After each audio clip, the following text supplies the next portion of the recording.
Hey there. How is everyone today? Great to see you. Come on into the Wondrous Roots classroom. And while you do, I will make my introduction. So my name is Becky Montrone. We have a business here in Keene called Wondrous Roots. I am an holistic healthcare practitioner, certified holistic healthcare practitioner through the American Association of Drugless Practitioners.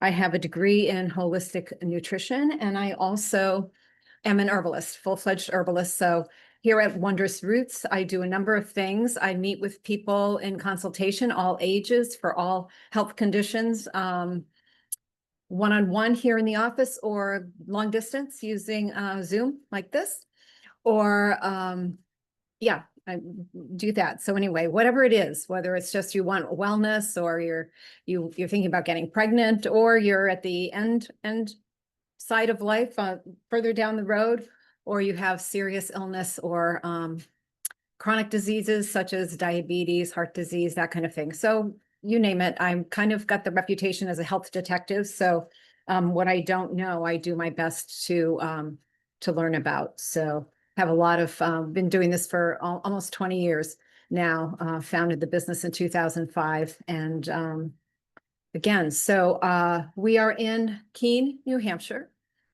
on Roxbury Street, which is one of the main streets down here in downtown Keene. We are open 9:30 to 5, Monday through Friday. Our number here is 603-439-2603. We have two websites.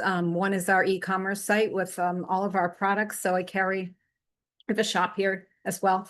So I carry products, many different nutritional supplements, and then the products that we make that are my formulas. We have a wonderful skincare line, and we have herbal products from everything from inflammation to diabetes to neuropathy, things like that. So check us out online, shop wondrousroots.com, and then wondrousroots.org. You can easily get from one to the other. Wondrousroots.org is more suited towards, more targeted towards education and information, like I do in these webinars. So I'm an avid researcher, and you can find my previous videos on many of the pages there, but for the videos themselves that then will direct you back to pages if they are there, you go to Wondrous Roots on YouTube, Wondrous Roots, and Rumble, Wondrous Roots, your health from the ground up. Okay, I think that's about it. The phone number, 603-439-2603. Okay, good. All right, so I've been away. I was away for 4th of July, and then I was working on this presentation on Shungite stone and just didn't have time to complete it last week. So we've been away from each other for a little bit on these Saturday webinars. But anyway, the Shungite one is done. So let me just say, what do I want to say about that? Yeah, so for the last several years, at least 7, because where we're living now, we've been purifying or getting our tap water, our city tap water, to the standard that we like to have to drink it, using Shungite stone. And people have asked me through the years about that, and many times I've given people information, handed out information. This is how you do it, and this is what you do, and blah, blah, blah. I did do a radio program on it years ago when this noon program was a radio program with WKBK. And but it was weird because not this past week, but the week before, that made me decide to do this program was somebody had asked me about, okay, first we had a water main break during the week. And so people were told to boil their water for several days, to boil their water before they drink it. And so we didn't have to do that because we use Shungite to purify to get our water ready to drink, and take out impurities and things like that. And then another client later in the week asked me what I do about water, drinking water, because she didn't like drinking bottled water all the time and didn't want to drink tap. So I told her about Shungite, and I gave her the information, like I have a page on it and blah, blah, blah. But then I thought it would be a good thing to kind of delve into in a little bit more depth. Shungite has more uses than just water, which we're going to see in the presentation. So I think without further ado, I am going to, but I want to get ready a short video. I just want to have it ready to go. When I get to the electromagnetic part, I just want to be able to, I'll have to stop my share in order. Just how effective Shungite is. Stop.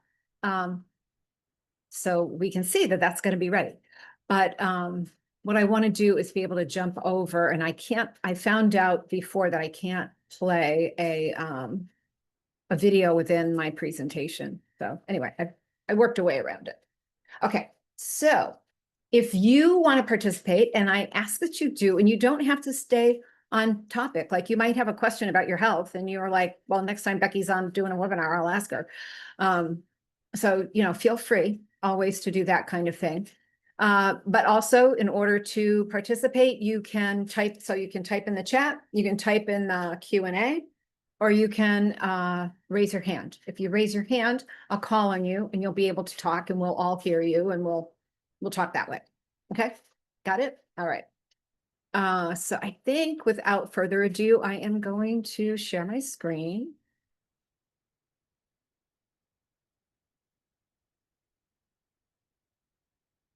What I want to actually do is go to, wait a minute.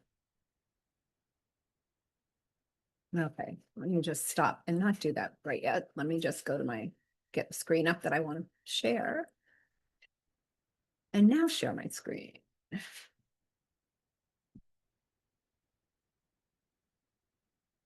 Okay, hope you all had a good week.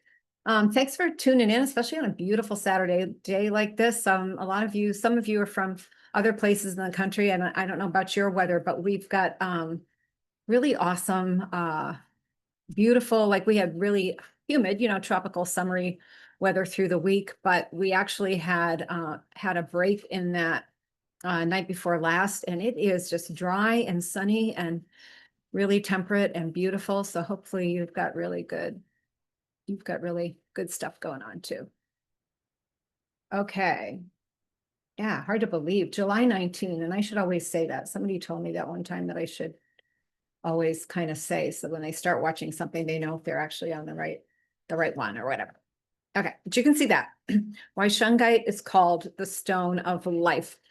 And I knew like stuff about Shungite before, like its history and Peter the Great and all that kind of thing, but always I learn a lot more when I go to make one of these presentations. So I found it very fascinating. I think you will too.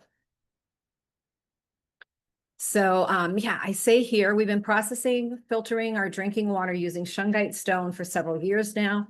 I don't know of a more simple or affordable way to turn city tap water into a delicious, toxin-free, fullerene-rich beverage. And you're going to get you're going to be like, okay, when I get into the fullerenes, you're like, okay, Becky, we know enough about fullerenes, because I really did kind of dig deep into the science there. It's fascinating.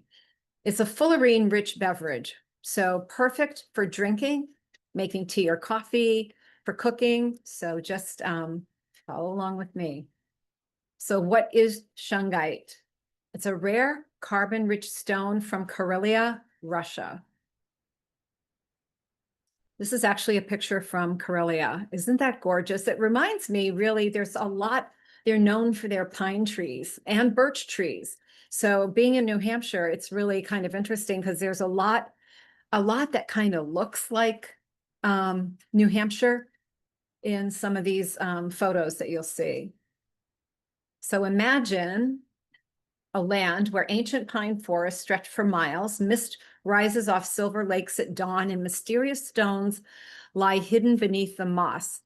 This is Karelia, a mystical region straddling the border of Russia and Finland. I'm going to pull us into maps in a second. Okay, so I'm going to do that right now, just for a second. So there you see, right? You've got Russia, China down here. Europe is over here. There you've got Finland, and this is Karelia right in here, Karelia. You get a little bit of a better view right there. So way up there in the Norseman country. So back to here. Here, locals have always believed the land itself has a soul. one that protects, nourishes, and purifies. They gathered water from natural springs that bubbled through shungite-rich earth, calling it living water. In the early 1700s, Peter the Great heard tales of this powerful black stone that could heal wounds and purify water. So impressed was he by its effect on his soldiers that he founded Russia's first spa and military hospital in Karelia, giving this remote wilderness place a Russian legend forever. I read somewhere that he would have his soldiers after battle swim through the wounded soldiers, like swim in the waters that were shungite rich, and that their wounds would heal so much faster than they would otherwise. So we talked about that when we talked about lithium last year. I did a program on lithium and how the lithium springs in Europe were known for people going and bathing in the lithium springs. So again, here you have these, these springs of water rich in Karelia stone. And so anyway, today, Karelia's forests and lakes remain pristine, which is interesting too, because of its effect on cleaning water. A place where nature's ancient wisdom still flows through every stream, stone, and story. So Karelia itself, it's again located in northwestern Russia near Finland, 60,000 plus lakes, 27,000 rivers, vast pine and birch forests. So, I mean, I just have this like really cool feeling when I think about it, like you just want to visit there. The shungite source is the Zazoginsky mine near the village of Shunga. That is your like top source, that deposit, the Z deposit is where you really want to look for. We'll talk about that when you're sourcing your shungite stone, what you want to look for, where it comes from and what grade it is and all that kind of thing. But historic note, Peter the Great used shungite water for healing, cultural legacy, known for rune songs, epic folklore, and a deep respect for the earth. And I found, which I include in the PDF, that you can actually, when I upload the PDF to my website and you go there, you'll be able to actually access this rune music. It's not this particular one. It's really very authentic. So it's beautiful. It reminds me in many ways of Celtic music in the fact that it's got some similarities, but it's the Nordic rune music, very beautiful and with the same haunting voices and the drums and that kind of thing. So I might be able to play a little of that for you too at the end. So anyway, just kind of get the whole feel as you think about this stone. It's so much more interesting than just reading about it and saying, okay, I can go on Amazon and buy stones and not really get the full appreciation of what's here. So there we are again. Yeah, and you can just see all of these water bodies in here. Now, I will tell you, at one point in time, I got some shungite stone from a company in Karelia or in Russia anyway. And I spoke with, they have a young staff and I spoke with her at length. She was, anyway, she was very informative and they're just really lovely people. And I'll tell you a bit later what she told me when I'm talking about how much shungite stone you use per gallon of water. Okay, so remind me to come back to that. So yeah, some of the beautiful scenes from Karelia, like except for the fact that there are no hills and there are no cottages, I would almost think that Dale would be able to say this with me, that we were sitting at my late father and Mary's home over here, which was our summer camp when growing up on Highland Lake in New Hampshire. Just kind of looking out, and we would go around the cove, but you just don't see the hills and you don't see the cottages, but otherwise it looks really similar. So going back to Shungite's early Russian legends, this is the beautiful Xenia Romanova. So the Romanov dynasty, right, was what was taken down by communism. And anyway, so it goes way back to there, the whole Shungite thing. So as early as the reign of Ivan the Terrible, this is in the 1500s, chronicles mention a mysterious black slate stone, what we now call Shungite. Spring water flowing through this black stone was famed for its purity and healing qualities. Xenia Romanova, mother of Michael the first Romanov Tsar, was saved from near death by local peasants who used this miracle water, ensuring the survival of the Romanov dynasty. The spring was named the Spring of the Princess. Later, Peter the Great, 1600 to 1700s here, rediscovered the healing power of these waters after seeing copper miners recovering from poisoning using the living water. Yeah, well, probably if you were recovering from poisoning, got to be helping the liver, right? Okay. He ordered scientific studies, which found it helped heal scurvy, liver disorders, there you go, and more. Peter built Russia's first spa at the spring, named Marshall Waters. Soldiers, nobles, and Peter himself used the Shungite charged water for recovery and health. Though the original wooden spa burned in 1780, the legend of Shungite's living water has never faded, earning its place as Russia's stone of life. The Zazoginsky deposit is the heart of true Shungite, and you've got some really cool photos of this, this deposit where they mine the Shungite stone in Karelia. It's located near the village of Shunga in the Republic of Karelia, northwestern Russia. It's in the Zabablav Peninsula region, close to Lake Onega, one of Europe's largest freshwater lakes. Why is that important? It's the largest and best known Shungite deposit in the world. It's the primary source of the highest grade Shungite. Authentic, elite, or noble Shungite type 1, which is what you're going to want to look for when you're looking to purify your water. The purest form with up to 98% carbon content. And this is what the Fullerenes are all about. We're just about to get there, so bear with me. As the primary source of the highest grade, okay, comes almost exclusively from the Zagoginsky deposit. The deposit also produces the more common gray or black Shungite, types 2 or 3, with slightly lower carbon content, but still full of health-giving Fullerenes. So the composition of the Shungite stone. Let me see if I can get this. Whoops.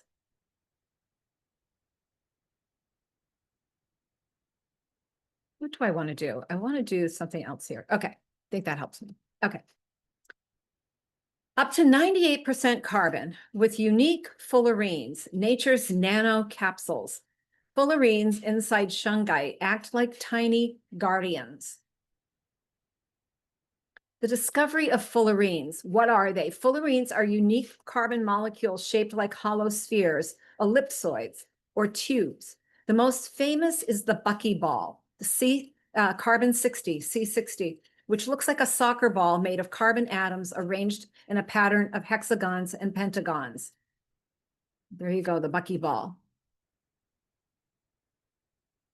When were they discovered? They were officially discovered in 1985 by a team of scientists, Harold Kroto, Richard Smalley, and Robert Curl at Rice University. They were studying how carbon clusters form in space, which led them to isolate this brand new form of carbon. They must have been like so excited. I can't imagine. Why buckyballs? Okay. The shape reminded the scientists of Buckminster Fuller's geodesic domes. So they named them Fullerenes in his honor. So Fuller actually pertains to this man's name. The C60 molecule is affectionately nicknamed a buckyball. It's a big deal, yes, because this discovery was so groundbreaking that Kroto, Smalley, and Curl won the Nobel Prize in Chemistry in 1996. Fullerenes opened up a whole new field, nanotechnology. And we know we've heard a lot about nanotechnology today because of COVID, right? And the COVID vaccines and the nanoparticles and all that kind of stuff. So nanotechnology has come a long way since this first discovery that won the Nobel Prize in Chemistry for this in the 1980s. So here you can see what's all the fuss about. Unlike other forms of carbon, such as graphite or diamond, which have flat or rigid crystal structures, C60 molecules are shaped like tiny hollow spheres. This unique buckyball shape allows C60 to act as a powerful antioxidant. Woohoo! Trapping free radicals and neutralizing them without breaking apart, which sets it apart from ordinary carbon found like in pencils, coal, or charcoal. So here we go. C60 molecule, here it is. Awarded this Nobel Prize for in chemistry. And anyway, for the discovery of fullerenes, big deal. But here's where it gets really great from my perspective, from your perspective, from a health perspective. Fullerenes can accept and donate electrons, making them natural free radical scavengers. I talk about this all the time. You guys have heard it. So this is review class, talking about antioxidants, but got a couple of really cool little illustrations coming up in a few slides. So I'll hold that off. This means they can neutralize reactive oxygen species, free radicals, and other unstable molecules that cause oxidative stress. Virtually every degenerative process in our bodies, if not literally, is involved with free radical damage, oxidative stress. And we use oxidative stress in medicine to cause damage to things we want to kill. Chemotherapy, radiation are all built on creating oxidative stress, free radical damage. So free radicals play a prominent role in life. Anyway, the fullerenes, their unique electron cloud also allows them to bind to heavy metals and organic pollutants, which is one reason Shungite is so good at purifying water, right? And purifying your body, I might add. So fullerenes, nature's chill electron donors, tiny but mighty antioxidants. I love this. I hate complicated chemistry diagrams. I just do. I'd much rather read it in text or see something like really friendly like this. So this is basically, you've got a free radical, right? And it needs to repair itself. So it goes to a healthy cell, if you will, and grabs one of its electrons to repair itself. But then it weakens the healthy cell. So this is where the antioxidant comes in. So all antioxidants, right? They're like, hey, dude, don't bother that guy over there. Take my electron and I'll down. This is what methylene blue does in the mitochondrial complex chain. We've talked a lot about that. Now, this is what other antioxidants will do as well. Vitamins A, C, E. Antioxidants that we find in antioxidant foods. Glutathione is the master antioxidant. Melatonin is an antioxidant. Okay, so you take these antioxidants and they're like, hey, here, I'll fix you. And then you can just leave this guy alone. Common sources of free radicals, they're all around us. Normal body processes create free radicals. UV sunlight exposure, smoking, and air pollution, fried, processed, or sugary foods, stop eating crap. Certain medications and toxins, even chronic stress. You can see even more things over here. Free radical, free radical, free radical, free radical. Our free radicals we need to have antioxidants and abundant antioxidants in our bodies to repair free radical damage, to prevent free radical damage in the first place, right? Burn. When I talked about sunscreens and burns and things, I talked about how burning occurs when all of the antioxidants have been used up. When burn occurs, you need to replenish the antioxidants. It's why our skincare cream and our skincare lotion are so powerful at repairing and preventing sunburn, even though they aren't sun shields. It's why our cream stops radiation burn treatment in the hospital for cancer. Stops even because of its rich, we have so many antioxidant plant in there from the plants we put in there and the melatonin. So this is huge. And then this is really cool because you're going to see, like, you might be using Shungite to purify your water, but at the same time, Shungite is imparting fullerenes into your water and you're drinking them. It's really cool. So again, another way of looking at it, our bodies need extra antioxidants to balance everyday free radical exposure. That's where Shungite's fullerenes come in. You have a normal cell, then you have free radicals attacking the cell, and then you have the cell with the oxidative stress is becoming diminished. So this is how our cells are damaged. So this is a critical thing. Antioxidants in general, that's a great overall topic, but here's how the fullerenes help. So potential benefits. What Shungite takes out? Chlorine, heavy metals like lead and mercury, organic compounds like pesticides and herbicides, bacteria, microbes, nitrates, bad odors and tastes. It's really cool too, because it's so cost effective, because, you know, we use our stones for a couple of years. And if you just keep re-energizing them, which I'll tell you how to do that, you can just keep using the same ones over and over and over again.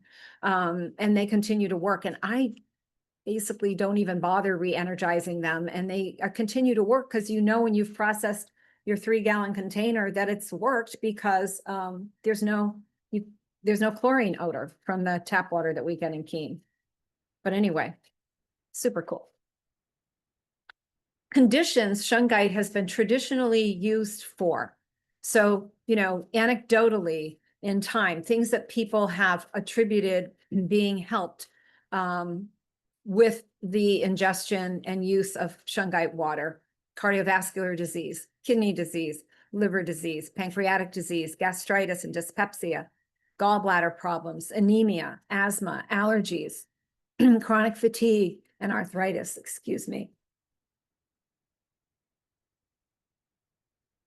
Anecdotal reports, Shungite water and calmness. Now it's really interesting because, traditional and modern folk belief in Russia, Shungite water has long been called living water, not just for its cleansing power, but also for its subtle balancing effect on the nervous system. Some traditional healers and folk practitioners have said it helps reduce irritability, restlessness, or a heavy head. Possible reasons why: its natural fullerenes and high carbon content can bind certain impurities, which some people believe lessens the toxic burden, indirectly supporting the body's stress response. Anecdotally, people say the water feels softer and is easier on the stomach, which may help sensitive or anxious folks feel more settled. Some esoteric users believe Shungite's energy field is naturally grounding, like a gentle, energetic anchor. Now, what's really interesting is when I first started doing this, we had a group over to our house and we were serving dinner. And we put pitchers of Shungite water on the table, and people were drinking this. And I didn't say anything about this. And one woman said to me she felt so relaxed, and she attributed it to drinking the water that we were serving at the table. And I didn't put that bug in her ear. I didn't say, oh, this is, I don't think I even said at that point in time that this is water that we filtered from Shungite stone with Shungite stone. So that's really cool.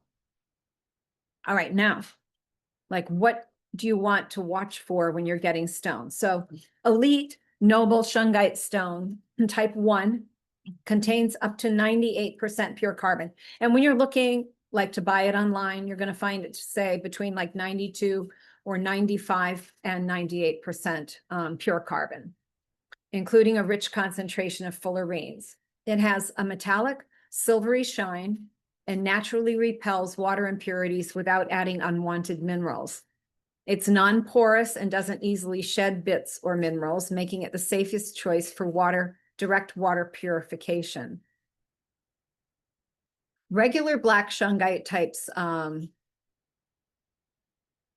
2 and 3, lower carbon content, typically 50 to 70% for type 2 and less than 50% for type 11. You can see the dull look of that stone there. Dull matte black appearance with more visible. Okay, I got Karen Rollins. Oh, Karen, sorry, I just gave your full name. Now they're gonna be hunting you down. Sorry. Anyway, Karen. It's also a reference. Now they really know where to find you. Okay, so grateful you were talking about water today. I've been suffering from fatigue and joint pain and stiffness to a greater degree. I have been soaking in a hot tub to ease the pain and stiffness. Then I read that chlorine and bromine are absorbed while in pools and hot tubs. So afterwards, people experience fatigue, stiffness, and joint pain. Therefore, people who use pools and hot tubs need to take a carbon and clinoptilolite, zeolite, to detox after being in this chemical-rich water. Am I doing more harm? Do I need something to detox from hot tub use, or is this false information? Okay, let's digress a little bit here to answer that question. First, bromine and chlorine are detoxed with iodine, not zeolite. Right? So bromine and chlorine and fluoride, those are halides. The big detox there is iodine. In fact, that's why when I first get people taking iodine, I tell them to ramp up the dose gradually, because you might feel blah as you're kicking chlorine and bromine and fluoride out of your bodies. And in fact, I have a competitive swimmer as a client, and even her coach noticed that the female swimmers were having problems with thyroid, and he put together the whole iodine blocking from the chlorine that they're constantly in the pool. So we can talk about that. It'd be really interesting. You'd have to get a boatload of shungite to stick into to use in your hot tub. So that's a question. That's a good question for another day, I suppose, or to do a little fun research on. But from the hot tub, you really want to make sure. But I know that you do also get iodine, and I also can't say that carbon and zeolite have no effect on those other things. So I probably misspoke there.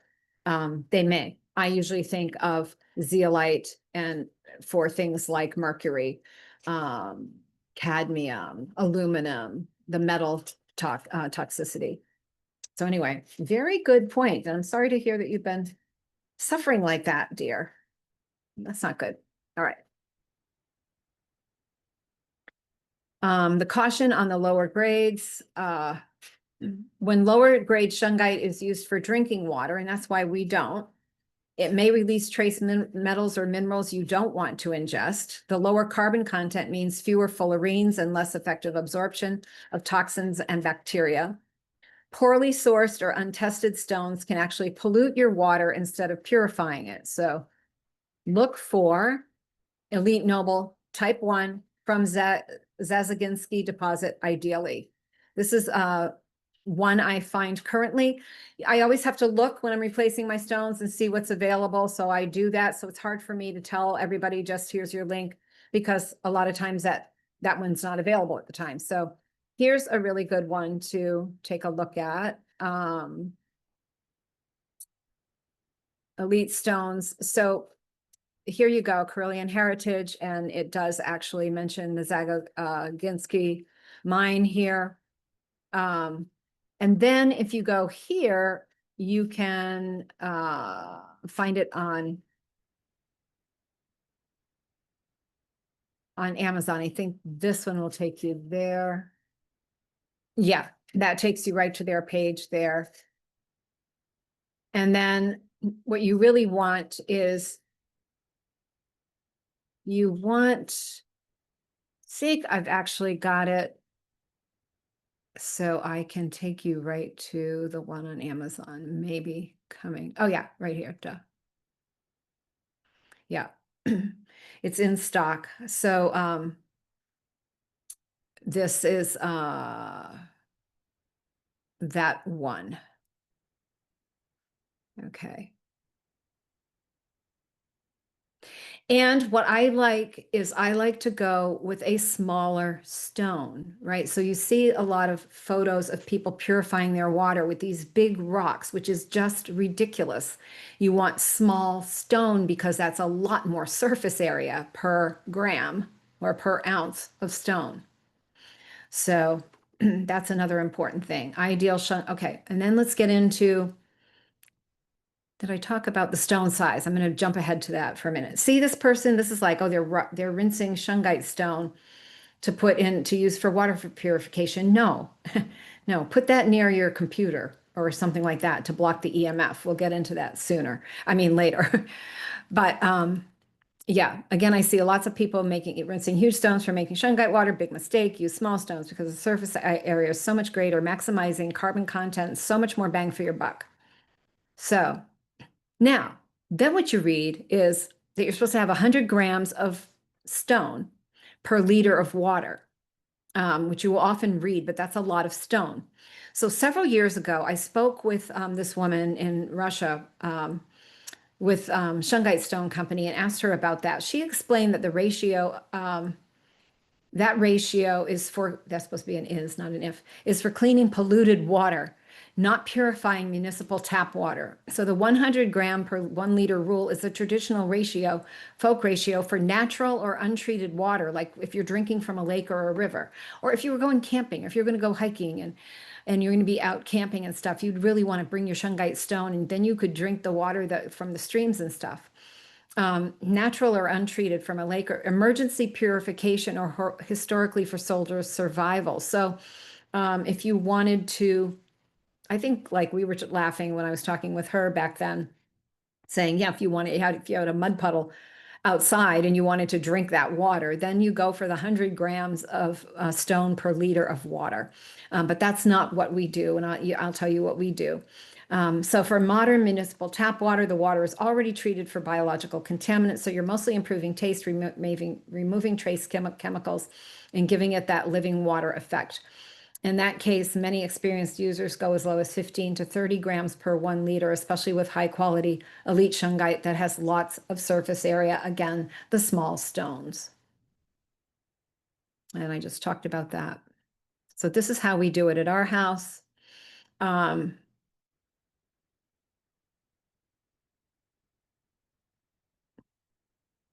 interesting. Some slides are just different sizes depending on the layout. Okay. So we have in our pantry, we have 2 of these. So we always have one that we're using, and then we have one next to it. That's, it only takes like 12 hours, like overnight, to treat the water. So there's always one in reserve. And we use this. I have a big kettle that I keep water hot in to make, because I drink tea all the time. And then we also use it in our coffee maker, our Nespresso coffee maker. And, if we're boiling water for a small amount of something, we'll use that way too for cooking. So you need 2 BPA-free gallon container, and I've got a link there to that product. When you have the PDF, you'll be able to click on that. I just checked these links this morning, so they're still valid. And then cold brew bags here, a couple of those, 2 of those, where you put your stones in. And then again, the stone. Okay. Which you can buy directly from them. All right. So you rinse the stones in a colander. And if you wish, I just learned this when I was putting this together this past week. You can actually prime them by boiling them for a few minutes first, kind of energize them more. I've never done that myself, but now I might. Add stones to the cold brew bag and tie to close. Fill the container up with tap water. Leave to process for 12 hours before using to drink or cook with. You can use it earlier to apply to the skin for things like acne or whatever. Now, here's what happens, and people have done this over the years. They've emailed, oh, I was told you shouldn't drink Shungite water because it's very acidic. Well, yeah, that's why you wait for 12 hours, because it's acidic as it's first starting to be processed. And so that makes it really nice. A very low pH makes it really great if you've got some kind of skin damage or something. You can siphon that off and use it topically. Just don't drink it. Recharge the stones every few months by boiling in water for a few minutes and allowing to air dry or laying out in the sun for several hours. And that's one reason that I haven't recharged mine, because just trying to figure out when to lay them out in the sun for several hours and get that together. But I saved my stones. I recently changed my stones and I saved the old ones. So I think what I'm going to do is boil them up and then just reuse them. Maybe I'll just add them to our tanks and then we'll have even more Shungite stone per liter of water.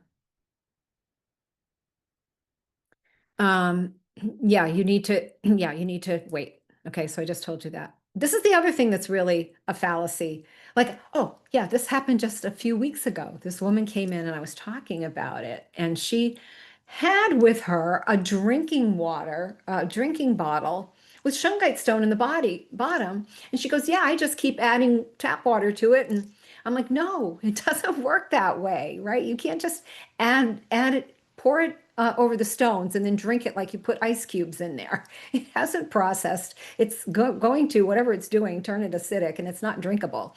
So yeah, I'm glad to set the record straight on that. I'm like, what? Come on. All right. But you find a lot when I was looking for images for this to put into my slides, right? I'm like, I found all these things of people like just sitting there with a glass of water with rocks in it. And I'm like, oh, brother. Anyway. So when you place elite Shungite stones in water, a few things happen. pH balancing. Again, the first few hours, the water can be slightly acidic as minerals and carbon particles leach out. Over about 12 hours, the water's pH gradually stabilizes into a mild, more alkaline range that's gentle on your body. Fullerenes are released.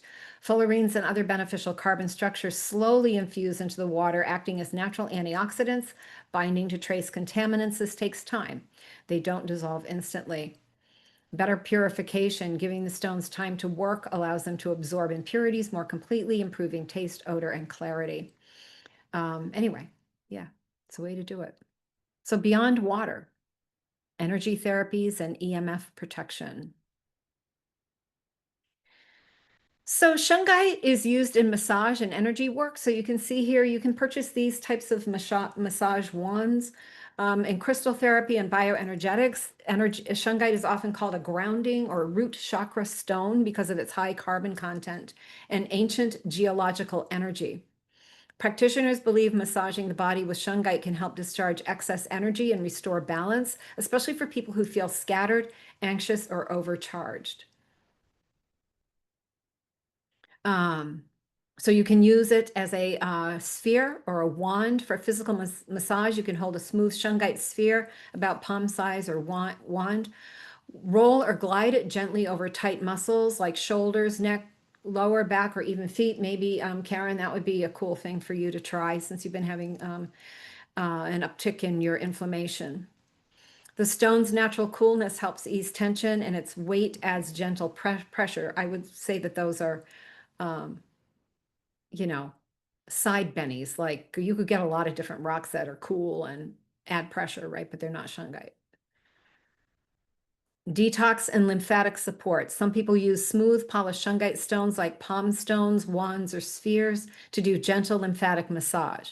The idea being that Shungite's absorbent, detoxifying nature symbolically helps pull away stagnation or impurities. While this is more symbolic than scientifically proven, many people report feeling lighter or more relaxed afterward. And again, yeah, there's not a lot of, I guess, what do I want to say, motivation to really study this in depth. But what we know about the stones and their effect on grounding and whatnot is makes sense. EMF and aura clearing. Some holistic practitioners use Shungite wands or spheres in the energy field, sweeping or tracing around the body, especially near the head, neck, or shoulders. The intention is to help clear energetic residue that may come from constant exposure to devices or urban environments. And for energy clearing, hold the wand or sphere in your hand. Use slow sweeping motions about 1 to 2 inches above the skin to comb the energy field. Move from the head downward, focusing on areas that feel tense, buzzing, or drained by EMFs. People do this around the head, shoulders, and upper back, areas where we store tech-related tension. Some people do it too, though, for clearing the auras. Like, I'm not into all of that kind of stuff, but people who do meditation and you'll know what I'm talking about if you're into that kind of thing. So it's not just about radiation. It's about negative energy or being with somebody who's negative or stuff like that. For facial massage, some use small shungite spheres like a gua sha or jade roller, glided along the jawline, temples, or forehead to help relax facial muscles, and it's thought to help release stress held in the face. So, this is really important, how Shungite carbon matrix helps block EMFs. Now, I want to show you this video, but I don't think, I'm going to see if I can actually play it within the same sharing screen. I don't see why I can't. Ask just how effective Shungite. All right, somebody tell me, did you hear that? Somebody just type that into the chat for me. Karen, you want to do that? Tell me, did you hear that? Or anyone, just type in. Did you hear that? Can you hear that? Electromagnetic radiation. So what I did was I went out and I got. Okay, great. Thank you for that. Okay, I'm going to start over. And I wonder if I go full screen, if that'll see. Yeah, if I go full screen, that goes. That's what I can't do. Okay. All right, but you're going to really like this. And I can't believe I still found this video because it's the only one I really like because it's short and it's really she shows you. Okay. I often get asked just how effective Shungite is against electromagnetic radiation. So what I did was I went out and I got myself an electromagnetic radiation detector. And we have a piece of Shungite here. Now this is a foam plate. These go on the back of your electronic devices, have double-sided stickers, and as you can see, it's not a big piece of Shungite. Now, we're going to do a test on it, and an easiest way to do it is just on a microwave. So if we turn the device on, you're going to be reading, and then as you go closer to the microwave, then as you can see, it goes up, and it's beeping because it's obviously an alarm, and it's going off the chart. Now we put the Shungite in between, and what happens? Wow. We take our reading down to next to nothing. As you can see, the Shungite is in between the sensor, so it's sensing what's coming out, and the microwave itself, and it's taken the reading down to basically nothing. That's just how effective Shungite is. Now, if we take the Shungite away, we're up off the chart again, beeping an alarm, and back in, and we're down again. That is just how effective this fantastic stuff, Shungite. Okay, that was really cool, right? I mean, that's really remarkable. So, people, we have other things. We don't have Shungite stickers here, but we've got other EMF blockers and things like that. And people are like, do these really work? And, you can find out, get yourself like an EMF meter, EMR meter or whatever. Yeah.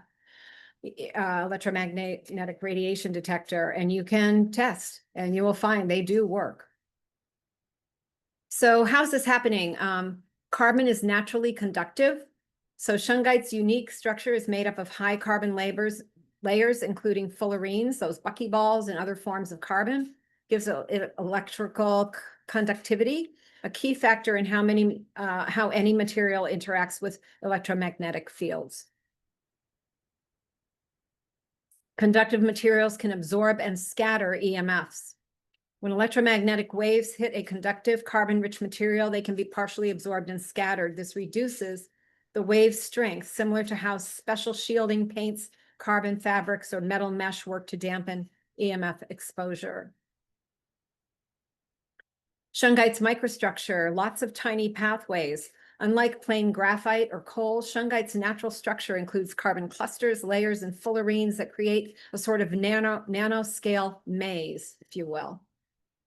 This maze helps dispense EMF waves so they lose energy instead of passing straight through. What the research says, there are lab studies, mostly Russian and Eastern European, that show Shungite can reduce the intensity of certain EMF frequencies in its immediate environment, especially in close range. It's not like wrapping your house in a Faraday cage, but it can help dampen EMFs around computers, Wi-Fi routers, phones, etc. Shungite's high carbon content, unique fullerene structure, and natural conductivity let it act like a mini EMF sponge, absorbing and dispersing some of the energy to lower your exposure. So then you can see you can buy these protective stickers. You can find those on Amazon. You find them easily. So now Shungite jewelry. A lot of people wear Shungite jewelry.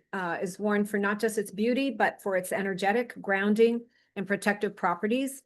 Drawing from the unique characteristics of this ancient carbon-rich stone. Here's a breakdown of its common uses and applications as wearing as jewelry, right? Which just makes sense. It's pretty obvious to our minds, but again, EMF protection. Most popular use, worn as a pendant, bracelet, or ring to absorb and neutralize electromagnetic fields from devices like phones, computers, Wi-Fi. Often recommended for people sensitive to electronics or experiencing tech fatigue, but not a bad thing to do. Like mine is not Shungite, but I have on my phone, I'll just show it right there. That's that little blue thing, but you have something, the phones are like the worst culprits anyway. So having something on your phone, it's a good idea. Grounding and balancing energy, but I love the idea of a bracelet or a, some people like to wear the necklace, a pendant over the heart chakra, because that tends to be apparently more sensitive, the nervous system and all that kind of stuff. So the peacefulness and whatnot, wear that there. Energy comes in best on the left side, which is why we wear our energy discs, bioenergy discs I've talked about before on the left side, or we wear their EMF blocking bracelet on the left wrist. So you'll see that's how that's being worn there too. Shungite is associated with the root chakra, making it a go-to for grounding. Many wear it to feel more centered, calm, and connected to the earth, especially during stressful or overwhelming times. So think vagus nerve. Right, we've talked a lot about the vagus nerve, grounding. I did a program on grounding. So just a simple thing like wearing, choosing some select jewelry that might have more benefit to you than just being really attractive. Worn for emotional detox, said to absorb negative energy and help balance mood swings. Some feel it creates a shield against emotional noise from others, right? So that coworker, you just like my staff, I probably should give Mary and Sue gifts of Shungite jewelry to wear when they're working around me. That might be helpful. So here we go. Shungite stone properties, general well-being and vitality, believed to stimulate and boost resilience, blah, blah, blah, blah, blah, protection from negative energy, protection from gadgets, improving physical condition, right? Like the Fullerenes, spiritual practices and meditation, reconnecting with nature. Shungite use in the home and workspace. So we have Shungite, you can get Shungite pyramids. You can see one there. Shielding and energy harmonization, trying to do what you're doing with what that woman demonstrated with the microwave. So you can actually set these near routers and things like that in your home and your workspace. The pyramid shape is believed to amplify the energy fields and direct the flow of the energy upward. This is thought to enhance Shungite's protective qualities. So near Wi-Fi routers, computers, smart meters, or any electronic device. A popular spot is on a desk or beside the bed. Smart idea. Bonus belief, pyramids may create a cleansing vortex in a space, according to some schools of energy work. Shungite spheres, primary use, creating calm, balanced energy. Why a sphere? The perfect symmetry of a sphere is said to radiate energy equally in all directions, making it ideal for harmonizing a whole room. Very cool. Where to place? Living room, meditation areas, therapy spaces, anywhere emotional or energetic equilibrium is desired. What wouldn't, like, where wouldn't it be desired, right? Bonus use. Holding a sphere during mindfulness practice or breath work may enhance grounding, or maybe when you've got something nervous, some meeting you're nerved up about, maybe just hold one of those. Shungite tiles, plates, and discs, primary use, direct placement under or on devices, under laptops or Wi-Fi routers, attached to the back of phones with those, like a sticker, placed on fuse boxes or electrical panels, beneath water pitchers or food to energetically cleanse. Sometimes they'll use Elite type 2 or 3, unless otherwise stated, for those stickers and things like that. And then raw or tumbled Shungite stones. Primary use, versatile, place around the home or carry with you. Tuck stones into potted plants, place in corners of a room for protective gridding. Use in the car, especially near electronics or under the seat. Carry in a pocket or bag for on-the-go grounding and EMF shielding. And if you really want to use high-grade elite type 1 Shungite for your jewelry, you can always wear the small stones with a lot of surface area in a pouch around your neck, you know, put in a little pouch and put on a tie or a chain of some sort, cord. So anyway, that brings us to the end. Wrap up here from ancient healing springs of Karelia to modern uses in water purification and EMF protection. Shungite has earned its title as the stone of life through both legend and science. Its unique carbon structure, rich in fullerenes, allows it to purify, protect, and ground in ways no other natural stone can. Whether used to transform ordinary tap water into fullerene-infused living water, worn as jewelry for personal shielding, or placed around the home for energetic balance, Shungite offers a rare combination of tradition, function, and subtle power. So I hope this has helped deepen your understanding. And it's really quite amazing, and it's not expensive. You know, so I think that that's a cool thing too, because a lot of times people want to do things. Here's the an hour of rune songs. Okay, I'm gonna just take you there for a second.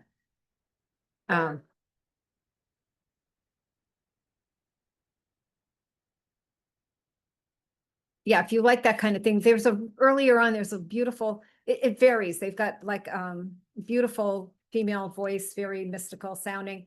And this is authentic music. Don't you hate? I hate it like when I try to get Celtic music these days, stuff like that.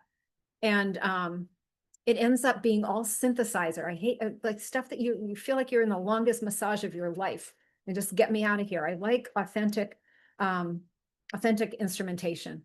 And this is like that, authentic. So anyway, yeah.